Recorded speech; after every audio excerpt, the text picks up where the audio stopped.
Hello, everybody, and welcome to another special video rundown of this Sunday's show at the 229. We always say it's a stacked card, but especially this time, it definitely is. As always, I'm joined by Andy. Andy, how are you doing? You managed to avoid the winter sniffles that are going around?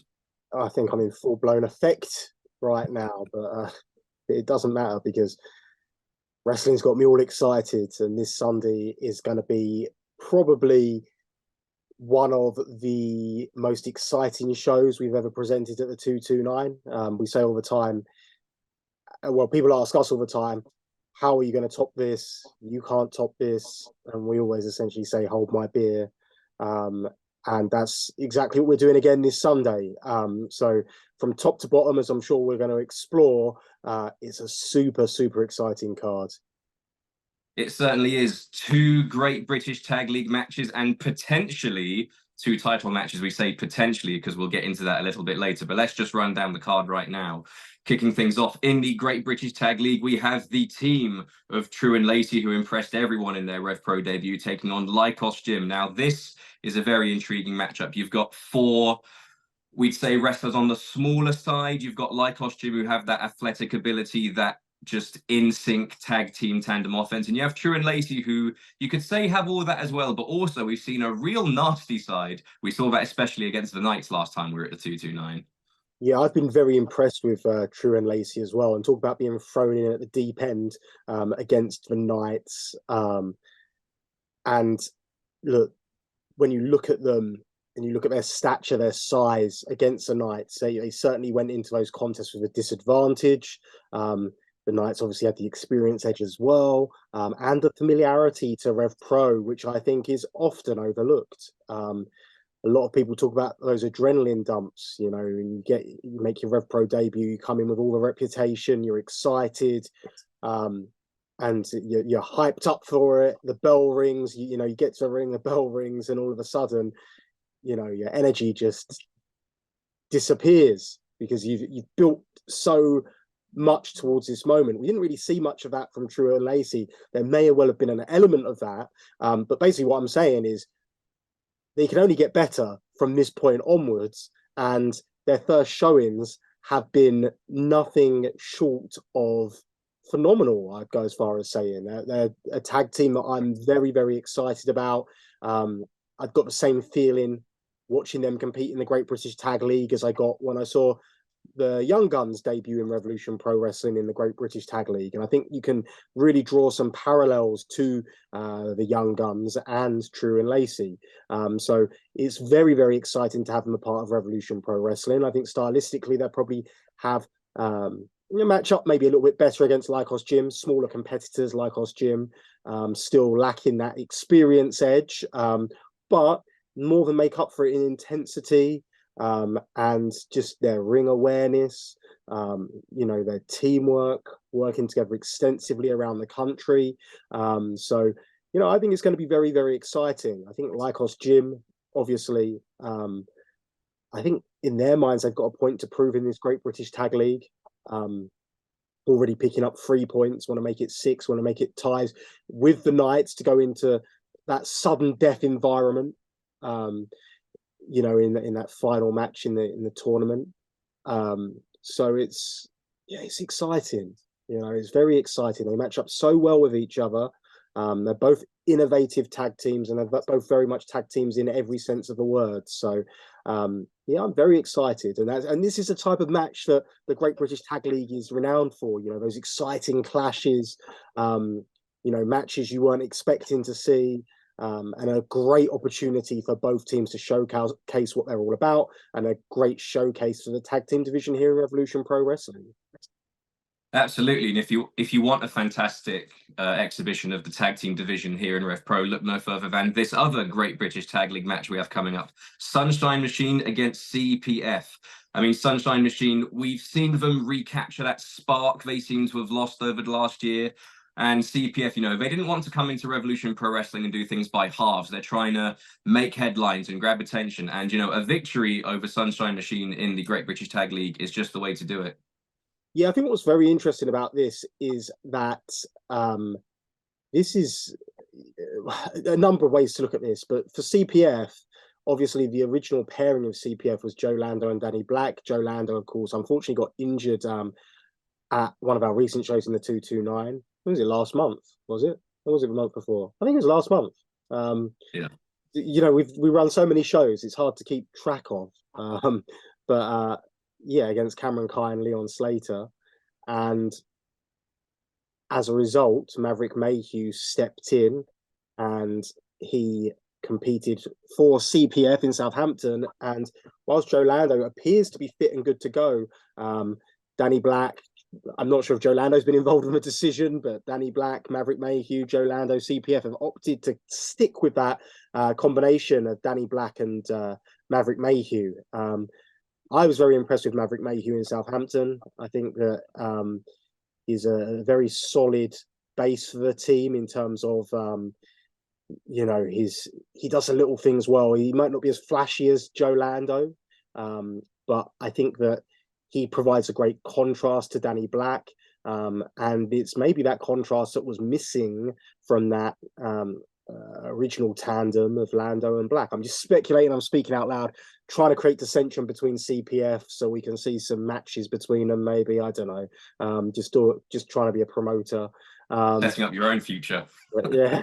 But you know, they're wrestling Sunshine Machine, and Sunshine Machine, former undisputed British tag team champions, they very much need this Great British Tag League. They very much need to win. You know, they've got no points so far. It's sudden death for both these teams. So, you know, they're both going to be going for a victory.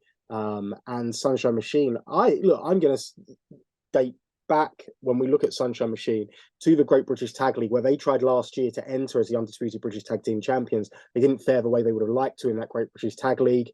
They went on to defeat the winners of the Tag League, who were last year the Velocities.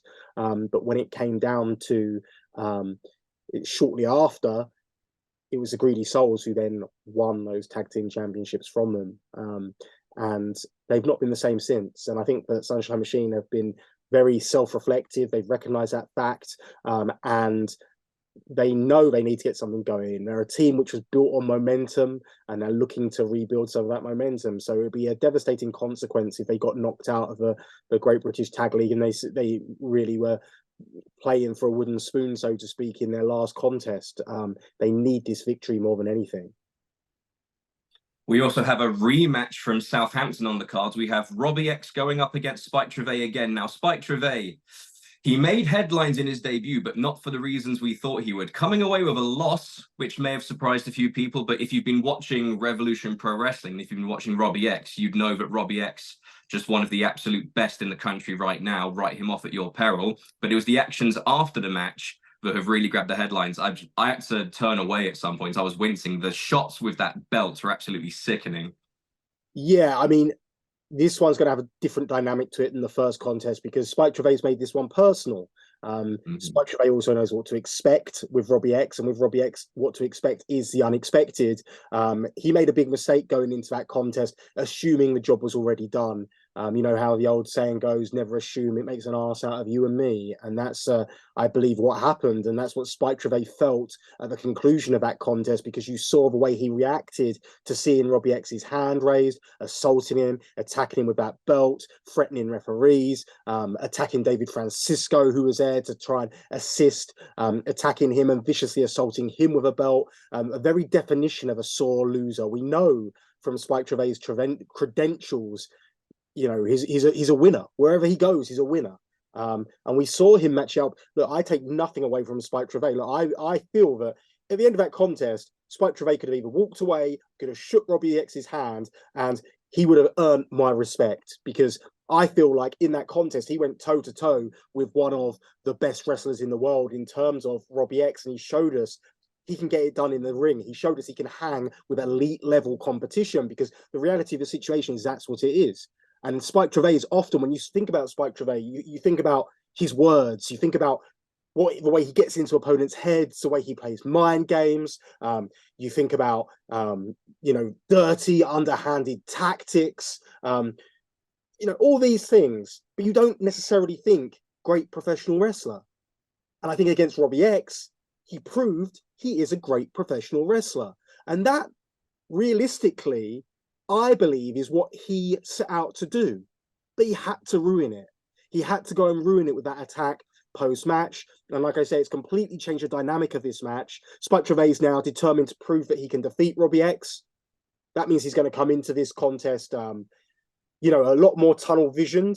I think for Spike Trivet, his vision prior to that Robbie X match was looking past Robbie X, and it was looking directly towards our undisputed British heavyweight champion, Michael Oku, who he believes he has a date with destiny with.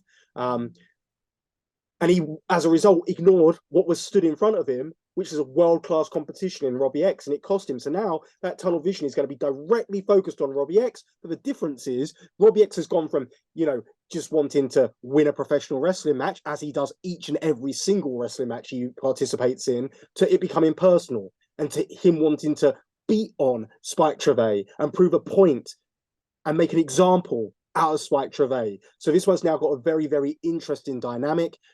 It's now a combustible situation, and the only person Spike Trivet has to blame for all this is himself, because every action has a reaction, and every action has a consequence, and he's about to find that out this Sunday when he goes up with a very, very heated Robbie X. So it'd be interesting to see another side of Robbie X. So I'm not sure that's what Robbie X is necessarily known for. And it'd be very interesting to see how Spike Trivet handles the situation and handles the pressure, because he talked a big talk coming into Revolution Pro Wrestling. Imagine going 0-2. I mean, again, I'd say there's no shame in it because of the level of competition that Robbie X is and presents. But Spike Trivet, no doubt, would have other ideas. X versus Trivet 2. This time it's personal. We also have a blockbuster tag team match in the women's division. 4 of the very top in the country in our women's division in tag team action. Kanji will be teaming up with Danny Luna to take on Mercedes Blaze and your undisputed British Women's Champion, Alex Windsor. And there is so much animosity in this ring and just so many weaving rivalries. For example, we saw Mercedes Blaze and Danny Luna go at it again in Sheffield after their no contest in Southampton. So I think as soon as the bell rings, this one's going to be all go. Yeah, and I'm excited to see this one because, look, again, we spoke about combustible in that last contest. This one's combustible as well. Danny Luna and Mercedes Blaze hate one another. That's very clear. It's become very heated. It's become very personal. And, you know, look, there's when we look at the 2 partners, Alex Windsor, undisputed British Women's Champion. There's nobody better than her right now. She's got the championship gold to prove it. But if there's anyone who's just one slight half a step behind, and she would argue that now she's got that match experience every, you know, she said 2 matches back, I took the best wrestler in Europe to the very limit. Imagine what it's going to be like 6, 7, 8 matches back. And, you know, Kanji is resourceful. She's rugged, she's determined, and she's one of the very best. And I think in this situation here, we've got 4 of the very best, 4 elite level competitors. And we know that there's a shadow of the undisputed British Women's Championship hanging over this contest for everyone apart from perhaps the champion herself. We know that Mercedes Blaze would stab Alex Windsor in the back in a heartbeat, and I'm sure Alex Windsor is, you know, completely aware of that fact. So again, another combustible one on fireworks night. You know, we're going to see fireworks at the 2 night. Great tie-in event there. Also on the card, we have RKJ, Ricky Knight Jr., the Killer King, going up against a returning Shigehiro Irie. Now, the last time we saw Shiggy was last month at the 229, going up against undisputed British Cruiserweight Champion Connor Mills. Of course, the title wasn't on the line. It was a catchweight bout. But every time we see Shiggy, he's impressive. But you want to talk about someone who stepped up recently. RKJ is just treating every match like it's the last fight he's ever going to have. Yeah, this is one of those great contests between 2 people who are just up for a fight. What I love about Shigehiro Irie is he doesn't care who he's against. He will take on any and all comers. Doesn't matter size. Doesn't matter experience level. It doesn't matter the stakes. He just likes to get in and have a scrap. He loves professional wrestling. He travels the world plying his trade and showing people exactly what he's all about. And Ricky Knight Jr. has a similar mindset. A lot more, I'm going to say, vicious than Irie's. I think Ricky Knight Jr. enjoys the violence I think Shigehiro Irie enjoys the competition. We're going to see violent competition this Sunday, so both men will be very happy. Ricky Knight Jr. believes he should be the undisputed British heavyweight champion right now. Ricky Knight Jr. was operating at less than 100% for a very long time, including when he won that heavyweight championship. That was almost as far as his body could take him, really, because he was operating on a broken wrist. He got that taken care of, but still rushed back too soon. Brought complications, meant surgery. So, you know, when those complications were there, we were looking at Ricky Knight Jr. and saying, Ricky Knight Jr. is getting close to his best. It turns out he wasn't even scratching the surface because there was those complications there. And those complications were meaning that he wasn't able to get to the gym as much as he'd want to do. And, you know, he'd be essentially healing up between matches to get ready to get hurt again. And that was it. That's his mentality as well. It wasn't like you'd ever notice the injury because he was never protecting himself in a sense of that's his style, kamikaze style wrestler, right? He will put it all on the line each and every time. But since getting that surgery, taking that time off, which he didn't tell anyone apart from those that needed to know about, like the fans were like, where's Ricky Knight Jr. gone? You know, he didn't want anyone to know. He didn't want anyone to know about vulnerability. He just went away, put his head down, he's come back. He's looking great. You know, he's looking great in that Great British Tag League. He's looking great in, you know, alongside Zach Knight. He's looking in fantastic shape. And if you look at what he's been achieving, you have to be a betting man to bet against him becoming a heavyweight champion again, because he is, again, just look at the pictures side by side. He's on another level, and that's no pun intended, or he's getting himself on that other level, and he believes he can do it all. You know, we saw him, how frustrated he was after going down to Luke Jacobs. They're one apiece now. I want to see a rubber match, as I'm sure every fan who's seen their previous two contests wants to see a rubber match. I'm doing a good job of this promotion stuff today, aren't I? Yeah.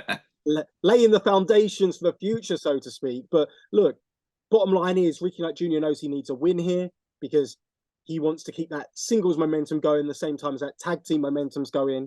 He believes he can do it all. He believes he can be a tag team champion and a heavyweight champion all at the same time. We've seen people be dual champions before, like Michael Oku with Cruiserweight and Tag Team Championship. Ricky Knight Jr. believes he can follow that tact. And yeah, against Shigehiro Irie, perfect opponent for him. It's gonna be a war, and I'm there for it. I'm there. And we're going to have the best seat in the house. And as always, if you can't be there live to watch it, the second best place to watch it is RevProOnDemand.com. You can watch the show being live streamed. And of course, we have an incredible back catalogue, hundreds, I'd even say maybe thousands of hours of just the best wrestling content you can get your hands on. Moving down the card as well, we have TNA's latest signee, Leon Slater, in action at the 229, and he's going up against, well, I think he's called Trent Seven, but he seems to be referring to himself as, what is it, El Guerrero Mustachio Grande, something like that. It's Trent Seven versus Leon Slater. Yeah, Trent Seven now believes after his success at the Fantastica Mania weekend, Trent Seven now seems to think he's the king of Mexico, the king of the luchadors. Of course, look, when we think about, traditionally, you think about luchadors, you think about, you know, high-flying professional wrestling, and there obviously is a big element of that high-flying professional wrestling, but you think about the smaller, the junior heavyweights, cruiserweights, etc. When you think about Trent Seven, you think about a heavyweight. But, of course, when you saw people at Fantastica Mania, the likes of Ultimo Guerrero, for example, even someone like Atlantis Jr. is a big, big man, you know, and I think that Trent Seven saw that and was like, you know, like, that's a bit of me, that is, you know. And two victories in that Fantastica Mania weekend has led to him declare. Again, we're going to have to try and clarify with him exactly what he's claiming to be at the moment. But he feels like he's got a new calling in life. And yeah, I guess stylistically, you know, if you want to compete against a flyer, you want to compete against someone who emulates that kind of lucha libre style, that fast-paced style of professional wrestling, then where better to start than the 2023 British J Cup winner and the #1 contender to the undisputed British Cruiserweight Championship, Leon Slater. Look, let's make no bones about it. It's not like Trent Seven's here being like, oh, I'm going to make weight like Shah Samuels and become a cruiserweight. But he's essentially taking ownership over a whole style of wrestling. I don't think that ownership's the correct word, but he's trying to make himself a power figure in that world, I guess. I think Trent Seven would love it in Mexico. And yeah, his styles make It's his matches. kind of vibe. I can see it.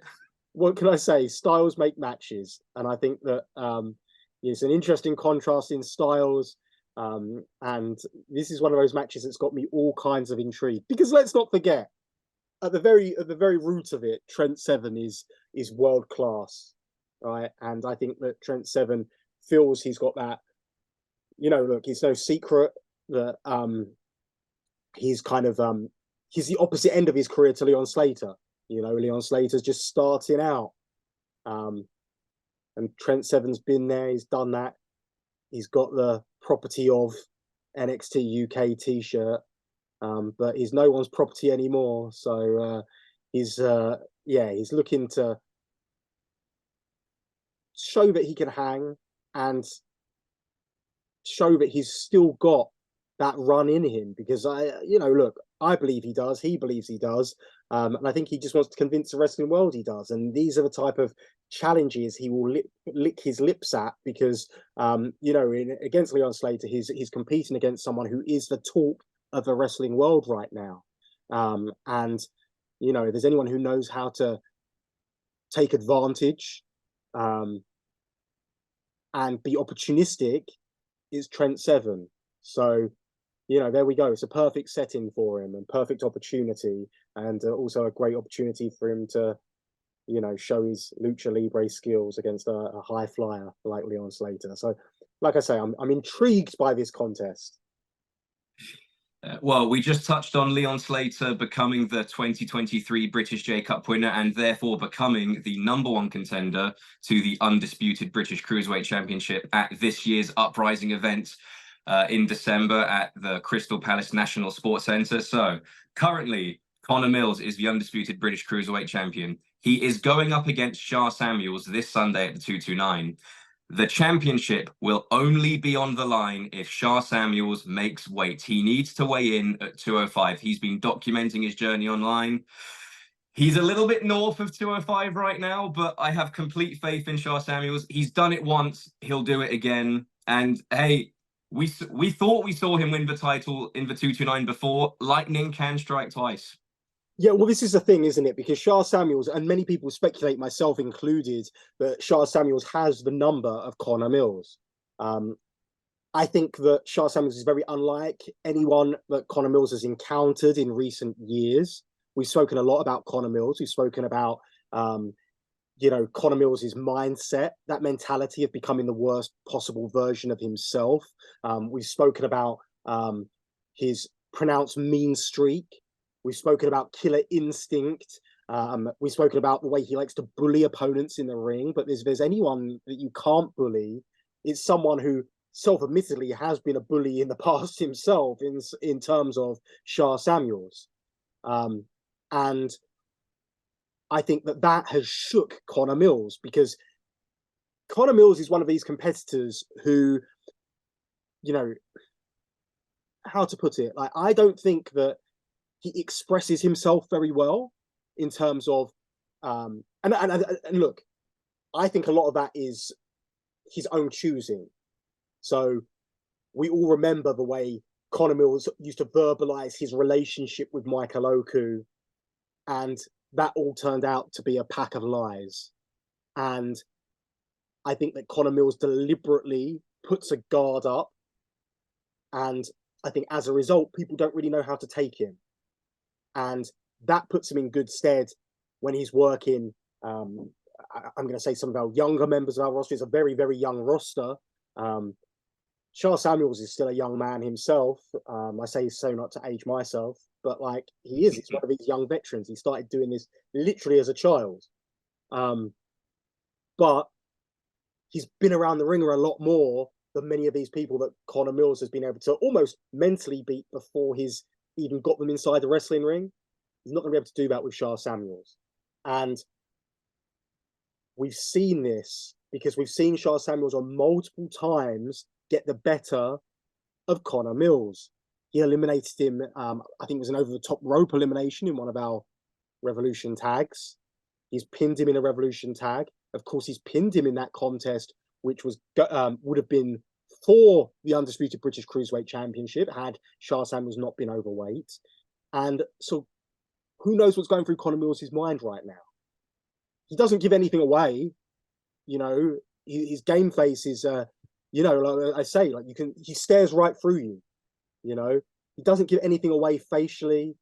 You know, he doesn't give much away in the lead up to matches. So it's very hard to get a read on the way Connor Mills is approaching this situation, past the fact that we know that Charles Samuels has been able to get the better of him on multiple occasions. And regardless, you can say whatever you want about Connor Mills. You can say, you can give him credit about the way he's been able to detach himself from personal relationships in the sport of professional wrestling. You can say that's expert from Mills. But he's human. And when you're human and you go through defeats like that and you have in the back of the mind that someone's got your number, it's very, very hard to overcome. So Charles Samuels' first obstacle is making weight. And if he can do that, that Cruiserweight Championship will be on the line. You know, listen, I'm also interested to find out what happens if Charles Samuels doesn't make weight and then they have to compete with one another without the championship on the line.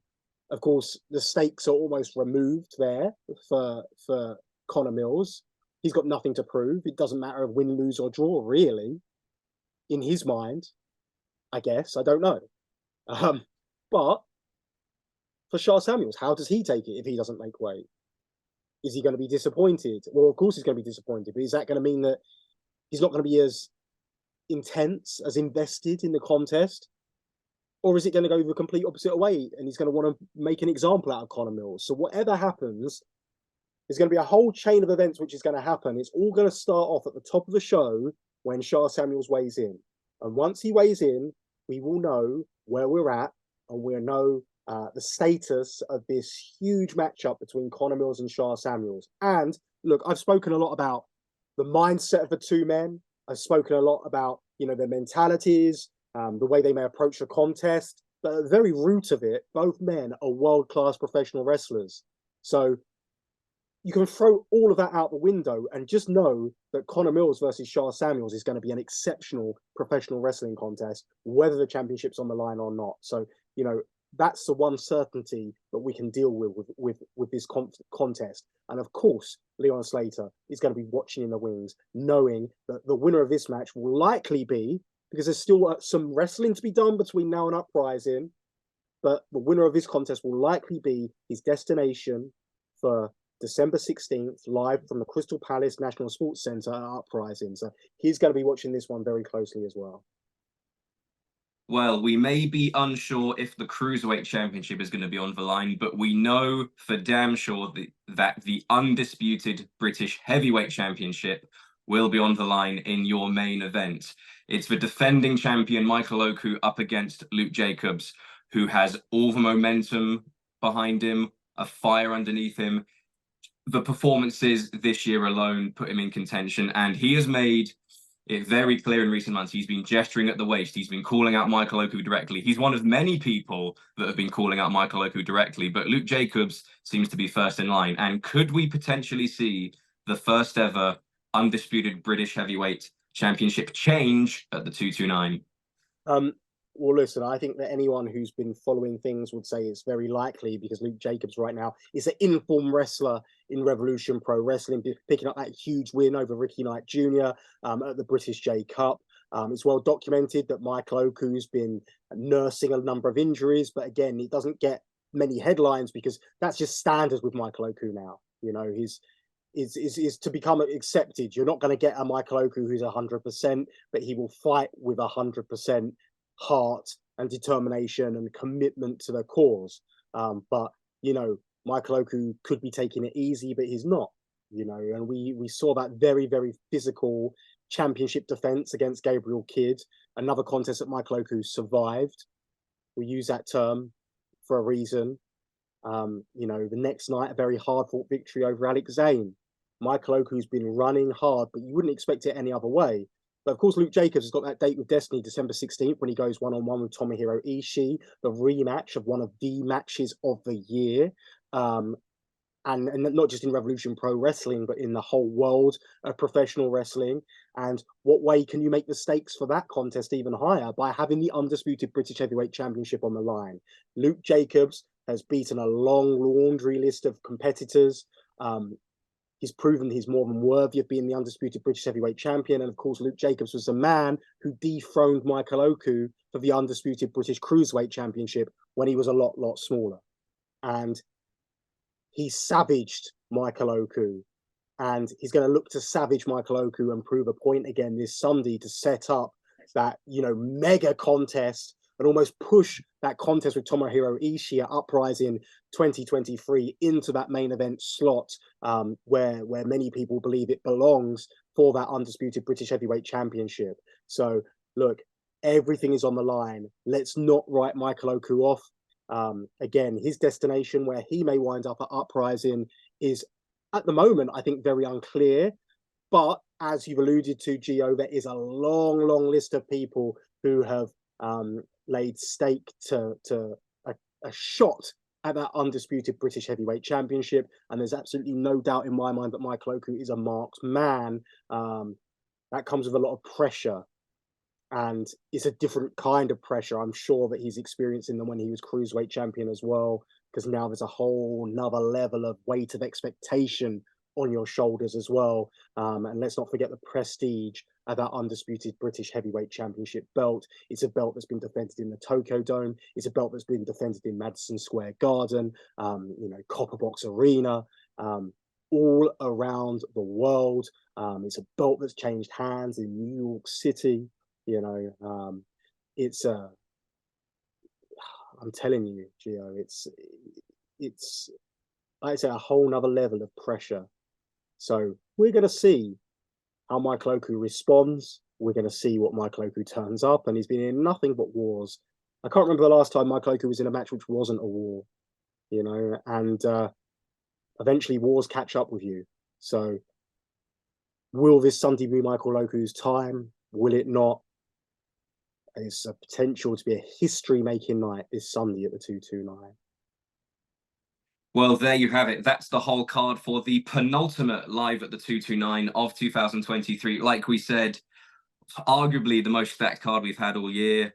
2 Great British Tag League matches, potentially 2 title matches, and just a roster stacked full of talent. If you can't be there with us live, RevProOnDemand.com. We're live streaming it. You've got no excuse not to watch it. Andy, thank you so much for joining me for this rundown, and I'll see you on Sunday.